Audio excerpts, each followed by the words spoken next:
morning, I'm Executive Chef Ivan Flowers, and we're going to talk about potatoes and garlic. I mean, potatoes are amazing, garlic is amazing.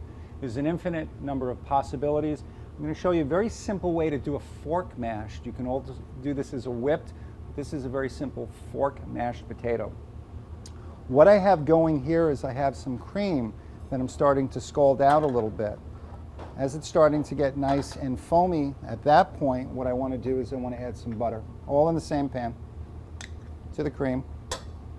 And I'm going to add a little bit of garlic puree. So this all starts to come together. This is what we're going to fold into the potatoes.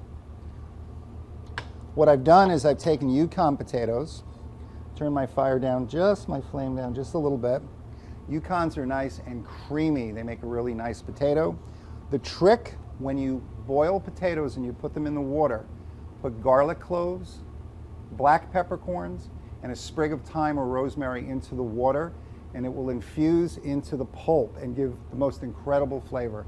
And I'm going to go into little pieces, and then I'm just going to start to do a little fork mash.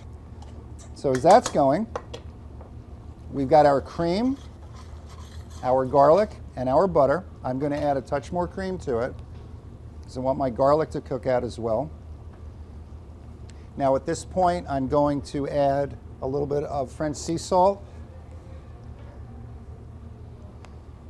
some pepper, and I'm going in with some nice fine chopped herbs. And this is going to create the bath, the coating that this is going to go into. I can smell that my garlic's been cooked out. I'm going to raise my flame, and then I'm going to go in with just enough